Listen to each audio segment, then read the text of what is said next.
Hi viewers, நாங்கள் ஒடுக்குத்தூர் போயிருந்தோம் இல்லையா, அங்கே அந்த மாவாட்டுறக்கல், அதாவது இந்த அரிசி மாவெல்லாம் ஆட்டுவாங்க, அப்புறம் உரல் சொல்லுவாங்க.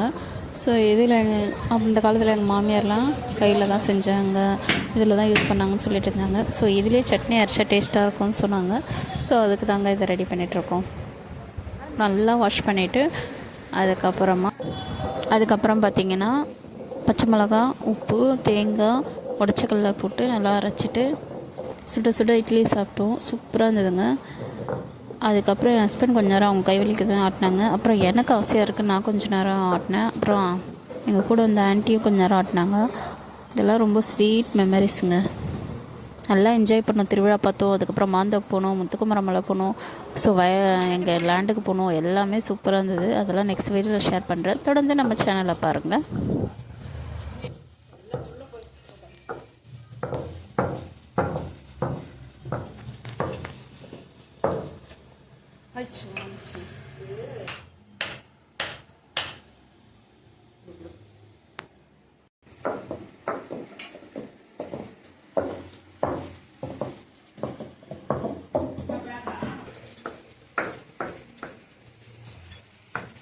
இப்போ என் ஹஸ்பண்ட் வாங்கி ஆட்டுறாரு பாருங்க, நல்லா ஸ்ட்ரென்த்தாக ஆட்டுறாரு. என்னால் தான் முடியல.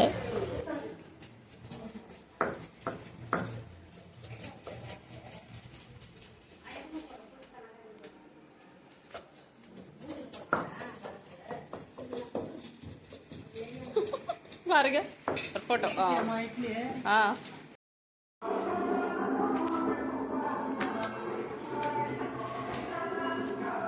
இப்போ ஆண்டி வாங்கி சட்னி கொஞ்சம் ஆட்டுறாங்க. ஸோ எல்லாருமே அரைச்சிட்டு ஹாப்பியாக என்ஜாய் பண்ணினே கதை பேசிக்கினே செஞ்சோம்.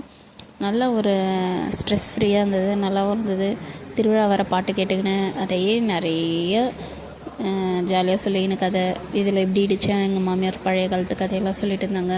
ஏன்னா அப்போல்லாம் மிக்ஸி இல்லைல்ல, கையிலே தான் நிறைய இடிப்பாங்களாம். இந்த உளுத்தம் இது துவரம்பருப்புலாம் அதெல்லாம் சொல்லிட்டு இருந்தாங்க. அப்புறம் பாருங்கள், இதை தண்ணி ஊற்றி இதில் அலசிட்டாங்க. இதுமாரி நீங்கள் உங்கள் ஊரில் போய் என்னென்ன பண்ணீங்கன்னு சொல்லுங்கள். நல்லா என்ஜாய் பண்ணுங்க. கிளைமேட்டும் நல்லா இருந்துச்சு. அப்புறம் திருவிழா முடிச்சுட்டு திருவிழாவில் என்னென்ன பண்ணோம் அப்புறம் எல்லாமே நான் அடுத்தடுத்த வீடியோவில் போடுறேன். தொடர்ந்து நம்ம சேனலை பாருங்கள், சப்போர்ட் பண்ணுங்கள், ஸ்கிப் பண்ணாமல் பாருங்கள். சூடான இட்லி கூடவே நம்ம அரைச்ச சட்னியை தாளிச்சிட்டு சாப்பிட ஆரம்பிச்சாச்சுங்க. சூப்பருங்க.